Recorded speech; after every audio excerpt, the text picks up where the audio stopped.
पूरे संसार में किसी से भी हमारी दुश्मनी ना हो। अब ये सब कैसे होगा? तो बोले नंबर एक, निरंतर जो नाम जप करता हुआ मालिक से प्रार्थना करता रहता है। मालिक कौन? अपने इष्ट से, कि हे प्रभु मुझे ऐसी सामर्थ्य दो कि कोई भी विषय मुझे परास्त न कर पावे और पूरे संसार में मेरा किसी से भी द्वेष न हो। अद्वेष्टा सर्वभूतानाम, गीता जी भी कह रही, अद्वेष्टा सर्वभूतानाम, किसी भी भूत प्राणी के प्रति हमारा द्वेष दोष भाव ना हो। पहला, निरंतर नाम जप और प्रभु से प्रार्थना। इसमें लिखा है मालिक से प्रार्थना, अपने स्वामी श्री हरि से, इष्ट से प्रार्थना कि मुझे ऐसी सामर्थ्य। प्रार्थना में बहुत सामर्थ्य है। अरे बहुत सावधानी की जरूरत है।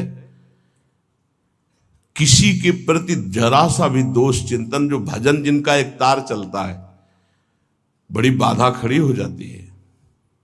श्री रूप गोस्वामी जी लीला चिंतन कर रहे हैं, उसमें दिखाई दिया कि प्रियाजू पुष्प चयन कर रहे, ये पुष्प, तो लालजू गोदी में उठा लिए, प्रियाजू ऐसे पुष्प का गुच्छा ले रहे, एक हाथ से डाल पकड़े हुए।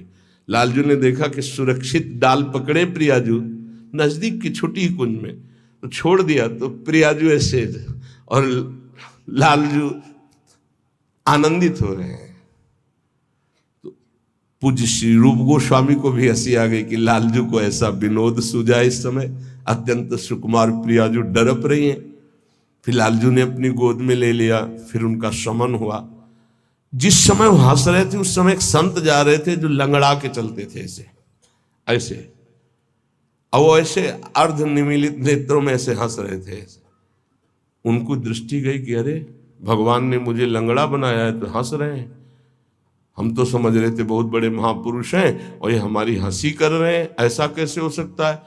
हाँ ना, हमारा प्रारब्ध भोग है ना, हमारा पैर ऐसा है इसलिए हंसी का पात्र में। बड़े अंदर से दुखी हो गए, चले गए, लीला बंद हो गई उनकी। अब आप बताओ, उन्होंने सोचा नहीं, देखा नहीं, वो तो प्रिया प्रीतम को देख रहे थे। बड़े विकल हुए जब लीला बंद हो गई, तो फिर पूज्य श्री सनातन गोस्वामी से चर्चा की, क्योंकि दोनों महापुरुष की हमारी लीला बंद हो गई, तो उनका एक ही उपाय, वैष्णव अपराध बन गया।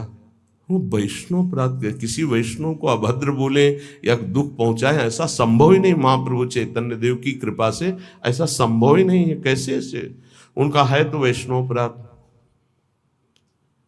अब ये विचार हुआ कि कैसे जाना जाए कि किससे अपराध बना, कैसे जाना जाए? जब किया ही नहीं प्रकट में तो जाना कैसे जाए? तो बोले कोई वैष्णव दुखी हो गया है तो वैष्णव सेवा की जाए, आसपास के जितने संत सबको निमंत्रण दिया जाए, पता चल जाएगा, सबकी जूठन पाई जाएगी तो शायद पुनः अपराध कोई हुआ हो जाने अनजाने में तो उसका मार्जन हो जाएगा। ऐसा हुआ। आसपास के सब संतों को निमंत्रण दिया गया। वैष्णव जे ही उनके पास निमंत्रण गया तो नाराज होके बोले, पहले तो उपहास करके हंसी उड़ाते हैं, फिर निमंत्रण देते हैं, हमें नहीं जाना। तुरंत सूचना आई कि वो नाराज है। अरे तुरंत गए पूज्य श्री रूप गोस्वामी जी और कहा, प्रभु कब हमने आपका उपहास किया?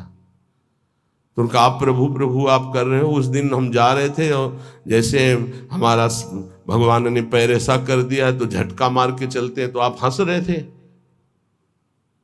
तो उनका मुझे तो याद ही नहीं कि आप कब निकले और हम कब हंसे। तो उन्होंने समय बताया कि अमुक दिन उस समय। अच्छा, तो उनका प्रभु ऐसे बतानी नहीं चाहिए, पर आप नाराज हैं इसलिए बता रहा हूं। प्रभु उस समय हम लीला देख रहे थे, प्रियाजू पुष्प चयन करने की, तो लालजू गोद में उठा के वो पूरी घटना बताई और कहा, अगर ऐसा भाव में हम हंस रहे थे, आप उसी समय निकल रहे होंगे, आपको ऐसा लगा, तो प्रभु आपके लिए नहीं था, आप क्षमा कीजिए। वो तो प्रियालाल तो वो चरणों में गिरे जो दूसरे वैष्णव थे और कहा, अरे आप जैसे महापुरुषों के प्रति हमारा दोष भाव बन गया, क्षमा करो। वो राज तत्काल लीला प्रारंभ हो गई, तत्काल। अब आप विचार करो, जब दोष नहीं है और वैष्णव दुखी हो गए तो लीला रुक गई। फिर अगर केवल स्वीकृति की हाँ ये गलत है, वो गलत कर रहे हैं तो भी हाँ गलत है, नहीं, और भगवान की लीला भगवान जाने। नहीं, आप बताओ कि ये गलत है कि सही, नहीं तो हम कोई जज है क्या? जिनके सारे हम चल रहे हैं उनके सारे वो चल रहे हैं, उनसे पूछो जाके, चले जाओ राधा राधा राधा। कभी किसी का फाइनल करने के नहीं, तस्मात् शास्त्रम तो तुम्हारा। ये बहुत सूक्ष्म विषय है, इसलिए वर्णन किया, बहुत सूक्ष्म विषय है, बहुत सावधान। नाम जापक भगवत प्रेम प्राप्ति के लिए इतनी सामर्थ्य जो अभी पीछे चर्चा हुई, उसके लिए निरंतर नाम जपो, प्रभु से प्रार्थना कि किसी भी के प्रति हमारा तनिक भी दोष भाव न बनने पावे। प्रभु से प्रार्थना, वही सबके हृदय में बैठे हुए, वही आपको ऐसे सामर्थ्य देंगे। क्योंकि सृष्टि में आपके प्रति प्रतिकूल व्यवहार होगा, आपका उपहास करेंगे, आप नाना प्रकार के कटु वचन बोलेंगे, आपको सह जाना है, उनके प्रति कटु वचन नहीं करना, दोष भाव नहीं करना, नहीं अपनी भगवत प्राप्ति में बाधा आ जाएगी। ये सूक्ष्म विषय सब कोई नहीं समझ पाएगा, लेकिन उपासक जो भगवत प्राप्ति करना चाहते हैं, अपना भजन बचाना चाहते हैं, वो इस बात को अच्छे से पकड़े। दूसरा, जो दिनचर्या दी गई है उसमें आलस्य ना होना, भगवत प्रेम प्राप्ति या ऊंचाई पर चढ़ने के लिए जो दिनचर्या है, हमको ये नहीं देखना है कि अमुक साधक आता है कि नहीं आता है, अमुक नहीं आता तो हम भी नहीं आते हैं, ऐसा नहीं। अमुक की त्रुटि है, उसका सुधार करना चाहे तो कर सकता है, लेकिन आप सुधरे हुए हो तो आपको अच्छे आचरणों का अनुकरण करना है। आपको ऐसे आचरण नहीं करने हैं जिनसे हमारी दिनचर्या बाधित हो जाए। एक चीज और ध्यान रखना है, इसको बहुत विस्तृत रूप से समझा इसलिए रहे कि एक दिनचर्या है जिसके पास सेवा नहीं, गुरु सेवा, और एक दिनचर्या है जो गुरुजनों की सेवा में रहते हैं। उनसे हो सकता है जो भागवतिक दिनचर्या का आदेश दिया गया है वो ना हो, तो उनको असंतुष्ट नहीं होना, क्योंकि वो गुरु सेवा में है। सारी दिनचर्या का फल जो है वो गुरु प्रसन्नता है। तो अगर वो गुरु सेवा में, जैसे हमारी श्री जी की भोग सेवा में है, अब प्रातः बाल भोग से लेकर के शयन तक कितने भोग श्री जी को लगते हैं, अब उनमें उनको हो कि हमारी दिनचर्या तो नहीं। अब जैसे जो और हैं सेवा में है बहुत से, कोई किसी सेवा में, कोई किसी सेवा में, अब उनकी दिनचर्या वो माला लेके नहीं बैठेंगे। थोड़ी थोड़ी देर में जो दिनचर्याएं हैं, जो सेवाएं हैं, तो उनको इस बात का पश्चाताप नहीं करना कि मेरी दिनचर्या नहीं चल रही। वो तुम्हारी दिनचर्या गुरु प्रसन्नता के अंतर्गत है, उसमें नहीं सोच। और ये नहीं सोचना कि अब हम सेवा कर रहे हैं तो हमारा वो भजन तो हो नहीं रहा जो दूसरे माला से कर रहे हैं, तो पता नहीं मेरी गति क्या होगी। ये नहीं सोच। गुरु सेवा का एक प्रताप है, ये ध्यान रखना। जैसे मान लो कोई शरीर के वस्त्र धो रहा है, कोई ऐसी सेवाएं कर रहा है, वो नाना प्रकार की सेवाएं हैं जिनमें उनको समय ही नहीं मिल रहा कि वो बैठ करके पद गायन करे, वो 11 माला 41 माला वो संख्या पूरी करे। अच्छा, सेवाओं में लगा है तो उसका मन लगा है। अब उसका मन कहाँ लगा है? ये वस्त्र गुरु जी का है, ये गुरु जी के लिए जल है, ये उसका चिंतन हो रहा। ध्यान मूलम गुरु मूर्ति, पूजा मूलम गुरु पदम, मंत्र मूलम गुरु वाक्य, मोक्ष मूलम गुरु कृपा। क्योंकि कई साधक ऐसे हैं जो फिर उनको पश्चाताप होगा कि दिनचर्या में बाधा पड़ रही हमारी, तो दिनचर्या की चर्चा हुई थी। नहीं, जिनको सेवा मिली हुई है उन।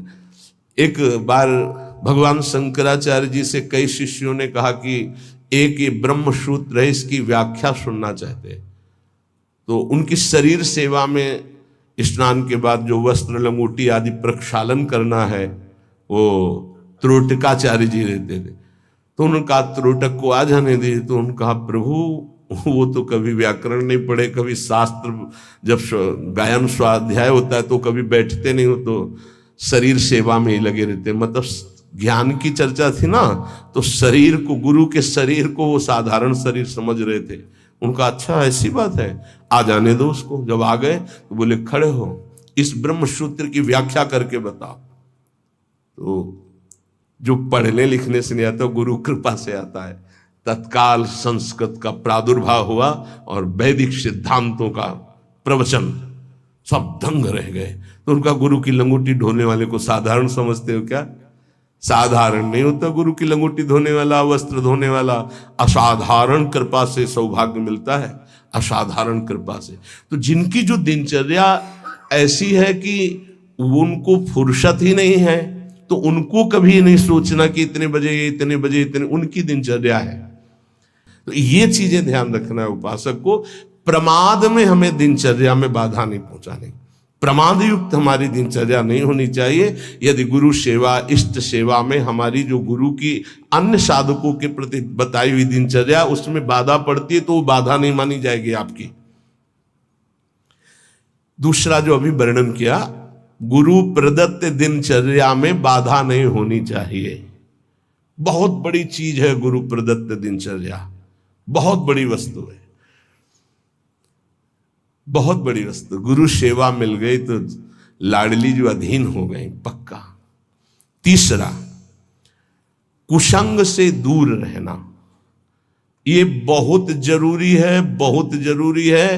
रावण लंका में रहता था, लंका समुद्र के किनारे थी, समुद्र निर्दोष था, पर ऐसे दोषी का संग समीपता होने के कारण समुद्र को बांध लिया गया, समुद्र बांधा गया। जिसकी मर्यादा अपार है उसे मर्यादा पुरुषोत्तम ने बांध दिया। किस लिए बांधा गया था? क्योंकि रावण का पड़ोसी था।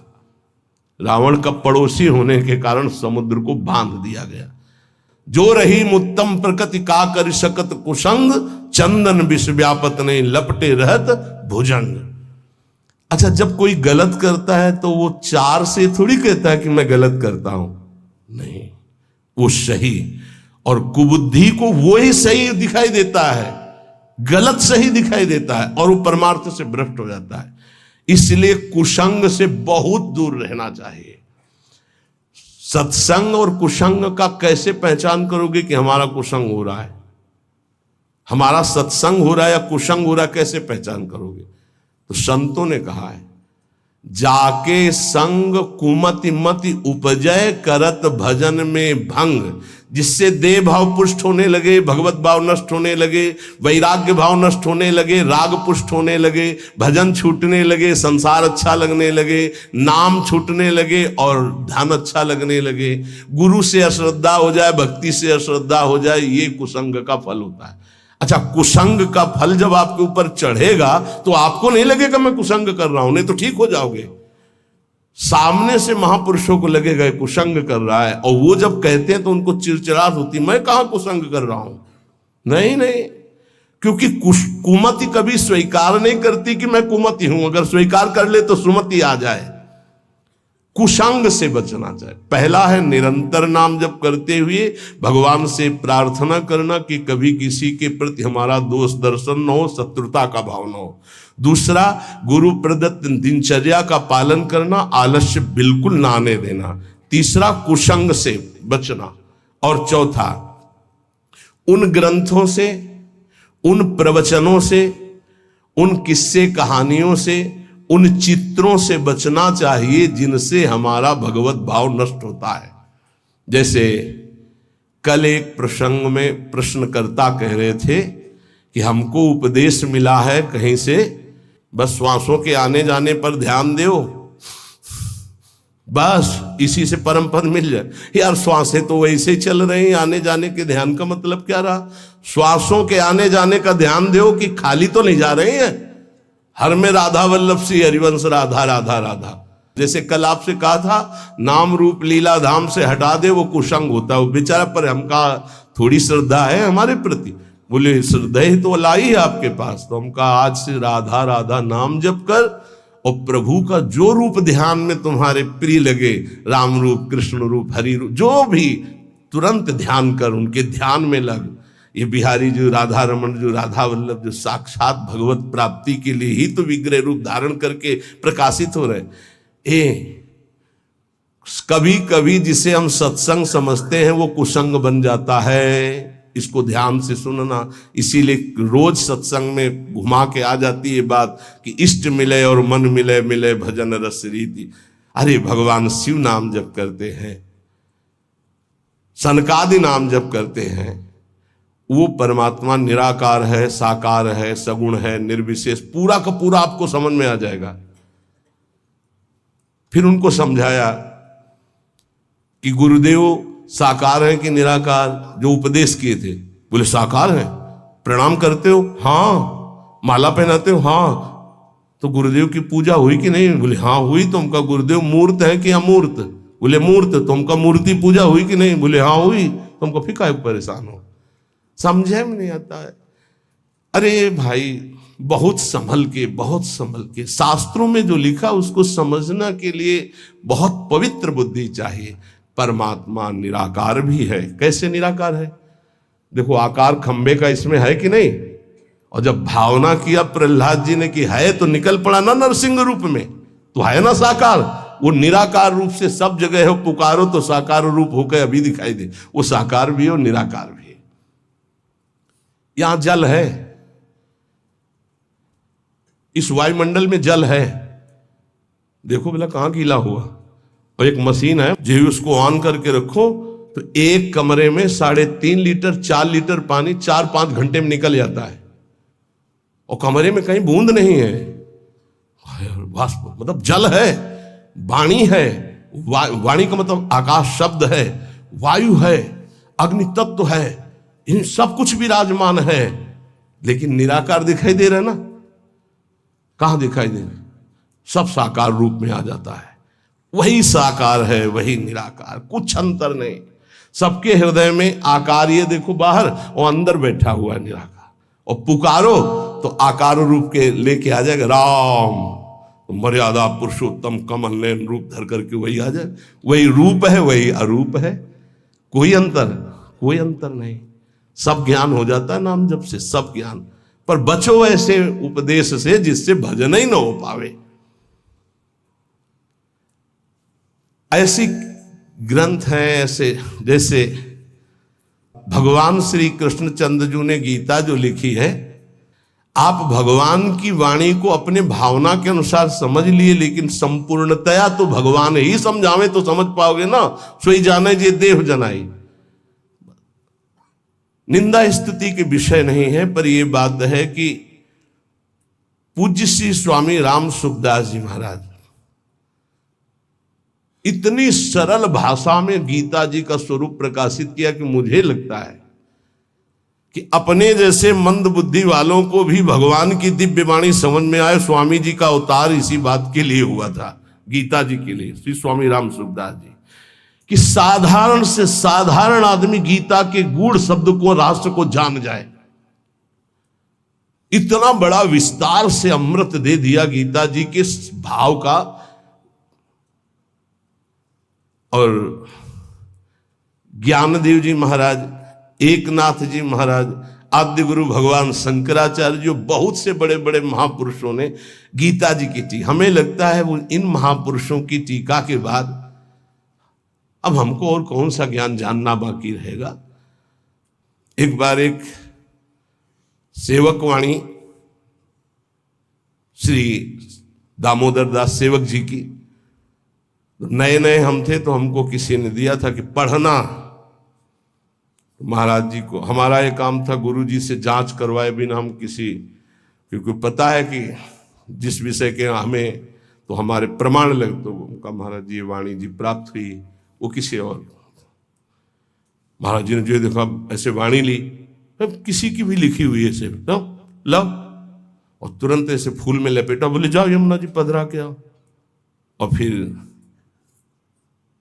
ये वाणी आजीवन के लिए वो बस्ता में बंदी, लेकिन यही ये टीका जो लिखी हुई है ये पास गुरुदेव से, इसीलिए हम जितने भी साधक अपने, हमारे गुरुदेव ने जो पास किया है अर्थ, ये पूज्य श्री आचार्य चरण का। बस कोई भी हो, गुरु से जो पास, बस वही। तो ये ध्यान रखना कि महापुरुषों ने जो टीका की है वो ऐसे अर्थ नहीं लिखा है। गुरुजनों की दृष्टि बहुत पैनी होती है, अपने बच्चे को कैसे बचाते हैं। ये उन ग्रंथों का अर्थ नहीं पढ़ना जिनको ब्रह्म प्राप्त, भगवत प्रेम प्राप्त महापुरुष प्रमाणित नहीं करते, उन ग्रंथों को नहीं पढ़ना। बहुत ही भटकाव है, आपको सच्ची बता दें। वाणी जी को अपने अनुकूल करके अर्थ किया जाता है। वो महापुरुष जो क्षमता को प्राप्त है, चाहे गीता हो चाहे भागवत हो, हमारा किसी से अपनेपन वाला बात की बात नहीं कह रहा हूं।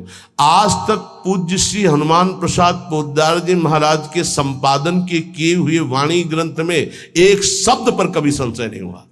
आज तक पूज्यपाद उड़िया बाबा के उपदेश में कभी एक शब्द पर संशय नहीं हुआ। पूज्य श्री स्वामी राम सुखदास जी महाराज के एक शब्द पर संशय नहीं हुआ। जैसे पूज्य स्वामी जी का एक छोटी सी पत्रिका निकली थी ग्रंथ में, गुरु के बिना मुक्ति। स्वामी जी ने जो कहा उसके अंतर की बात समझ लो। स्वामी जी ने के पास इतनी शिकायतें पहुंची, रोना धोना और बड़ा विचित्र कोटि का उस समय जिनके प्रति शिकायत हुई थी। तब स्वामी जी ने सभा में कहा था कि तुम जो सुन रहे हो, ये जगत गुरु श्री कृष्ण की वाणी सुन रहे हो, इसको मानो, इसी से तुम्हें परम पद मिल जाएगा। ऐसे बनाने की जरूरत नहीं है जहां ऐसे शिकायतें आ रही। स्वामी जी किस लक्ष्य को लेकर बोले थे? स्वामी जी किसी संप्रदायवाद को नहीं काटे, स्वामी जी किसी गुरु परंपरा को नहीं काटे। स्वामी जी के शब्द थे उस बनावटीपन के लिए, जो बनावटीपन से ठगा जा रहा है, लोगों के जो चित्तों की श्रद्धाओं का मर्दन किया जा रहा था। जब स्वामी जी के पास शिकायतें पहुंची, तब स्वामी जी ने वो बात कही कि ये जगत गुरु की वाणी है गीता जी, इसको सुनो, स्वीकार करो, जाओ। परम कल्याण ना हो जाए तो बताना, गुरु के बिना मुक्ति। गुरु बनाने की जरूरत नहीं, वचन सुनो, मानो और जाओ। कोई एक शब्द में उसको घसीटो मत इधर उधर, सीधे जिस प्रसंग से महापुरुष बोले उस बात को समझना। तो हमको ऐसे ग्रंथ नहीं पढ़ने, ऐसी किताबें, ऐसे शास्त्रों की व्याख्या, ऐसे किस्सा कहानियां, ऐसे दृश्य, ऐसे चित्र, ये सब ना देखे जो भजन में बहुत बाधक है। पांचवा, किसी भी बहाने से जिसमें महिलाएं नृत्य करती हो वो दृश्य न देखे। भले कीर्तन हो रहा है, भजन हो रहा है, लेकिन जिसमें माताएं बहनें नृत्य कर रही, बैरागी को देखने की जरूरत नहीं है।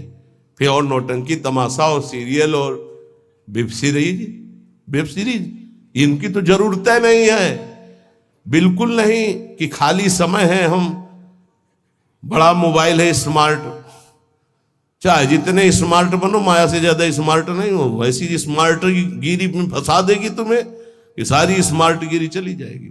बहुत होश में। चेटक, नाटक, नाच, तमाशा, ये सब परमार्थ के लिए बहुत हानिकारक है। किसी बाहरी साधक से पूछा कि मोबाइल में आप, बोले बस गेम खेल लेते हैं। अरे यार, गेम खेलना है तो नाम का गेम खेलो, मंत्र का गेम खेलो, हाँ, वाणी जी का पूरा गेम खेलो। क्या शुरू करो उल्टा चतुरासी जी, आज वह देखिए तो प्यारी रंग भरी, छाण दे माननी मान मन धरी, वो नागरता की उल्टा गेम खेलो। अभी देखो आंसू आने लगेंगे तो ये गेम खेलोगे। अगला सूत्र, प्रेम प्राप्ति के, अपनी निरख परख स्वयं करते हुए गुरुदेव से जांच करा ले। अपनी अंतर की वृत्तियों को देख ले, जहां को संशय लगे तो जांच करवा ले कि ये वृत्ति सही है या गलत, जैसे बाहरी लोग आके कराते हैं। अब सबे खड़े ना हो जाए वहां जाके कि एकांतिक तुम वहीं से होने लगे। रोज सत्संग में यही तो जांच परख होती कि आप अपनी जांच कर लो। नहीं तो एक बार कहा कि अपनी दिनचर्या बना के आओ, तो इतने कागज आ गए, हम कब तक हम इनको देखेंगे। दिनचर्या जांच, इंद्रियों का जब विषयों के प्रति आक्रमण होता है, एक वेग होता है, एक आकर्षण होता है, एक ऐसा जिसे तुम रोक नहीं सकते, उस समय तुम्हें जरूर संत संग में हो जाना चाहिए। उस समय बुद्धि काम नहीं करेगी। और जिस समय तुम्हारा केवल बुरा चिंतन बन रहा है, ये उस समय की बात है कि आक्रमण हो चुका है, अब तुम बच नहीं सकते। अब इसको संत संग से मिटाओ तुरंत, तुम अकेले नहीं मिटा पाओगे। और अगला जो है वो कह रहे जब तुम्हारा चिंतन गलत हो रहा तो नोच के फेंक दो, मिटा दो उस चिंतन को जो गंदा हो रहा है, नहीं तो आगे फिर वही दशा आ जाएगी। एकांत में इंद्रियां और मन साधक के ऊपर शासन करते हैं, उस समय साधक को अपनी इंद्रिय और मन की रखवाली करना है बस। इसलिए एकांत में भजन बहुत जरूरी है। 10वां, जैसे परीक्षार्थी परीक्षा की तैयारी करता है, ऐसे परमार्थी द्वंद्वों की तैयारी कर ले। मान अपमान, निंदा स्तुति, लाभ हानि, सुख दुख, ये आने वाले हैं, तुम्हें समान रहना है। तैयारी करो परीक्षा की। और ये परीक्षा जब होती तब आप समझ नहीं पाते कि आपकी परीक्षा हो रही, और समझने नहीं दिया जाएगा परीक्षा हो रही। कम से कम परीक्षा में तो बताया जाता है कि कल से पेपर शुरू है, सावधान, तैयारी कर लियो। अपने यहां परीक्षा बताई ही नहीं जाती, बाहर निकले से शुरू हो गई परीक्षा। अब तुम्हारे दिमाग में नहीं कि परीक्षा है, तो तुम उससे लड़ पड़े, फेल हो गए, नंबर कट गए। बिल्कुल हर समय कभी भी कहीं भी परीक्षा हो रही। ये बहुत बड़े महापुरुष हैं, कह रहे हैं कि जैसे परीक्षार्थी को अपनी परीक्षा की तैयारी करनी होती है, ऐसे परमार्थी को अपनी परीक्षा की तैयारी करनी। क्या? स्तुति, निंदा, मान अपमान, लाभ हानि, शत्रुता मित्र, ये द्वंद्व आएंगे, आपको उत्तर देना इनका, तभी आपकी द्वंद्वातीत अवस्था आएगी। तैयार रहो, रोने की जरूरत नहीं, उसने हमको ऐसा कह दिया, उसने ऐसा किया, उसने। तैयार रहो, परीक्षा हो रही।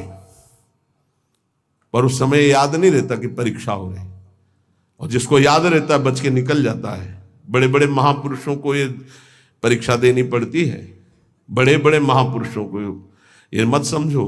हाँ, ये द्वंद्व आएंगे, आपको इनकी परीक्षा देनी, परमार्थी हो। और 11वां, इतना भजन कर लो कि तुम्हारे हृदय में मौत का डर खत्म हो जाए, मृत्यु का डर खत्म हो जाए। 2 प्रकार का डर होता है, एक विचार डर होता है और एक होता है सहज डर। सहज डर सबको होता है। सहज डर जैसे अपने लोग सत्संग में एकदम कोई चीख दे, एकदम ऐसे हो, इसे सहज डर कहते हैं। ये बड़े बड़े ज्ञानियों को, जीवन मुक्तों को भी होता है, पक्का होता है। जैसे अभी कोई कीक एकदम निकले तो एकदम ऐसे हो जाएंगे, तो अरे सुरक्षित हो, कोई ऐसा नहीं। पर ये सहज डर है। और एक होता है विचार डर। भक्तों में, ज्ञानी महापुरुषों में विचार डर नहीं होता। यही बात जो यहां लिखी है, एक बार स्वामी मग्नानंद सरस्वती जी शैनपुर में बट वृक्ष के नीचे कर रहे थे, तो एक विरक्त महात्मा आए थे, ज्ञानी। तो उनका, स्वामी जी सहज डर कैसे हो सकता है? जब सहज स्वरूप में रहता है ज्ञानी, देह भाव में रहता है, तो सहज डर कैसे हो सकता है? हम आपकी बात नहीं मानते। विचार डर तो होता ही नहीं, लेकिन सहज डर भी नहीं होता। कोई संसारी आदमी वो देह भाव से ऊपर उठे। महात्मा को चौकी लगाओ, वो बड़े सिद्ध पुरुष थे, बड़े, देखो जो भगवत प्राप्त होते बड़े मस्त रहते हैं, बड़े मौजे,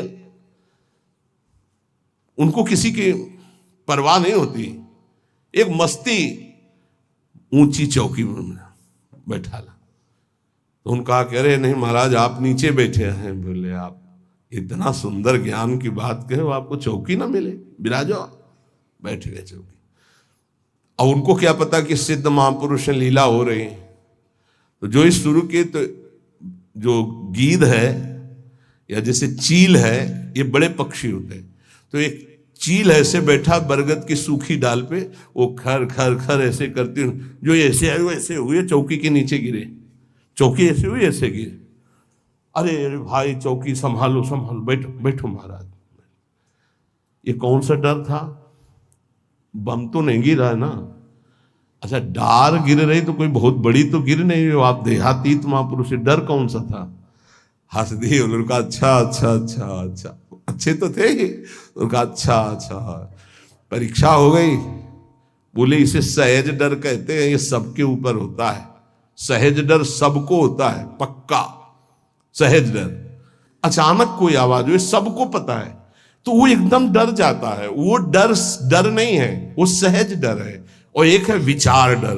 भक्त को विचार डर नहीं होता। तो कह रहे, इतना भजन करो कि मृत्यु का डर खत्म हो जाए। खत्म हो गया मृत्यु का डर, मरने से जो डरने का भय है वो खत्म हो जाए, तब जानो कि अब हमारा थोड़ा भजन रंग लाया है। सबसे पहले मृत्यु का भय खत्म हो। देख लो, परख लगाओ, मृत्यु का डर कैसे? अगर आज शाम तक डॉक्टर कहे कैंसर हो गया तो कैसा लगेगा? मृत्यु पर अगर विजय प्राप्त करनी है तो मृत्यु को याद रखना पड़ेगा। ये बात ध्यान रखो, जिसने मृत्यु को याद किया वो भगवान से चित्त जोड़ा, और जिसने भगवान से चित्त जोड़ा वो मृत्यु पर विजय प्राप्त कर लिया। मृत्यु ऐसी लग रही है, अब उसका उदाहरण तो कुछ है नहीं, पर ऐसे बता रहे जैसे ब्याह की तैयारी होती तो कैसा होता है, हर दोस्त से हाथ मिलाता है हंसता हुआ, मैं मत फूला घूम रहा है, क्यों? क्योंकि उसका ब्याह होगा। लौकिक उदाहरण परमार्थ में फिट ही नहीं होता, पर वो कुछ फूलन जिसे कहते हैं, उत्साह जिसे कहते हैं, वो ऐसा कुछ समझो जैसे माँ के इकलौते बेटे का ब्याह तय हो गया और बारात की व्यवस्था बिल्कुल फिट तैयारी हो रही, उससे देखो नई साड़ी पहने मार फूली फूली जो घूमती है, नहीं घूमती? इससे असंख्य गुना सुख उस उपासक को होता है जिसको मृत्यु का डर खत्म हो जाता है भजन से। ये ऐसा कि जैसे कि कब वो दिन आएगा जब श्रृंगार करके हम अपनी प्रियाजू के पास होंगे और इस शरीर का व्यवहार खत्म प्रियाजू के पास। धन्य है वो घड़ी जिस दिन प्रियाजू की प्रगट समीपता सेवा की और प्रगट व्यवहार खत्म। इसका ऐसा आनंद होता है जैसे उस माँ को अपने बेटे के ब्याह में, उस बेटे को अपनी पत्नी के मिलन की चाह में जो सुख की एक फूलन होती है वो तो एक प्राकृतिक है, इससे अनंत गुना फूलन उपासक के हृदय में होती इष्ट से मिलने की, मिले हुए भी अनमिल। अब वो जो मिलन होगा वो निरंतर का होगा, इसलिए कितना आनंद। थोड़ी देर सोचो, अभी बात आ जाए कि चलो भाई निकुंज चलो, कौन कौन तैयार होगा? अभी चलने के लिए तत्काल में तैयार वो है जिन्होंने सर्वस्व त्याग करके एकांत में रोया है प्रियाजू के लिए, वो कह देंगे अभी ले चलो इसी क्षण, क्योंकि उनके सिवा मेरा कोई है नहीं और मैं उन्हीं के लिए तड़प रहा हूं या तड़प रही हूं। ये है मृत्यु के डर पर विजय प्राप्त करना। नहीं तो सच्ची कहते हैं कि अगर अभी आ जाए भगवान की, देखो बाहर भी मान राधा के कुंज के बाहर, चलो बैठो पहले मरो फिर चलो, कौन कौन तैयार होगा? तो बहुत कम तैयार होंगे। असलियत में मृत्यु का डर खत्म हो जाए। देखो हाथ जिसने उठाया हिम्मत से उठाया है और देख लेला। अगर अब डरे तो कच्चे रहोगे, नहीं सच्चे हैं श्री जी के लिए। मुझे श्री जी चाहिए, ये शरीर तो छूटना ही आज नहीं तो कल छूटेगा प्यारे, श्री जी के लिए पक्का। और जिसने हाथ उठाया है बस हिम्मत रखना, चलोगे साथ ही। देखो एक प्रेमानंद ऐसे यहां सोफा में बैठा है और एक प्रेमानंद तुम्हारे दिमाग में बैठा है, देख लो। तुम्हारे दिमाग वाला प्रेमानंद तभी मुक्त होगा जब तुमको मुक्त कर देगा, ये बात पकड़ लेना। एक प्रेमानंद ये बैठा है जो तुमको सोफा में दिखाई दे रहा है, और एक प्रेमानंद तुम्हारे हृदय में तुम्हारे दिमाग में बैठा है, जिसकी बात पर आप चल रहे हो, वो तभी मुक्त होगा जब तुमको मुक्त कर देगा। ये बात ध्यान रखना। सच्चा गुरु कभी अपने को मुक्त नहीं होने देगा जब तक तुम्हें मुक्त नहीं होने देगा। गुरु बंदी बन जाता है शिष्य के हृदय में, जब शिष्य को भगवत प्राप्ति करा देता है तब वो मुक्त होता है। ये गुरु बनना कोई खिलवाड़ नहीं है, गुरु प्रताप से गुरु का। ये जो तुम्हारे हृदय में प्रेमानंद बैठा है, देखो है कि नहीं, तुम्हारे दिमाग में जो है, तुम्हारे हृदय में, वो तुम्हें जीवन मुक्त करने के लिए बंदी बन गया तुम्हारे हृदय में। वो तभी मुक्त होगा जब तुम्हें मुक्त कर देगा। तो जितनी जल्दी तुम मुक्त होगे उतनी जल्दी वो मुक्त होगा। वो गुरु मोक्ष स्वीकार नहीं करता, पहले शिष्य का। कौन सा गुरु? ध्यान रखना, जो तुम्हारे हृदय में बैठा हुआ। ये हम जानते हो किसकी बात कर रहे हैं? श्री ज्ञानदेव जी की, श्री एकनाथ जी की। इन बड़े बड़े महापुरुषों के वचनों में जब स्वाध्याय पूर्व में किया था तभी पकड़ा था कि गुरुदेव शिष्य के हृदय में तब तक बंदी बन के रहते हैं जब तक उसका परम कल्याण नहीं कर देते। तो मृत्यु का डर खत्म हो जाए तो जान लो कि अब हम निकुंज में इतना भी डर नहीं है, इतना कि अब शरीर छूटेगा। शरीर का डर नहीं, डर एक है हमारे अंदर, वो हमने फिर बताया था। कि कभी कोई ऐसी बात ना हो कि धाम से बाहर हो जाऊं या प्यारी जू को भूल जाऊं। बस यही एक डर है और कोई डर नहीं है। और इसी डर के लिए आचार्य और गुरु से भीख मांगते रहते, याचना करते रहते। हम सब जिस समय संध्या आरती होती है तो एक दोहारे कहते, बिसरी हो ना बिसारी हो यही दान मुहि देहु, श्री हरिवंश के लाडिले मोहि अपनी करिले। कभी मैं आपको भूलूं नहीं और आप भी कभी कभी याद कर लें कि मेरी दासी है, मेरा निज जन है। बस यही अपने लोग संध्या आरती में रोज प्रार्थना करते हैं, बिसरी हो ना बिसारी हो यही दान।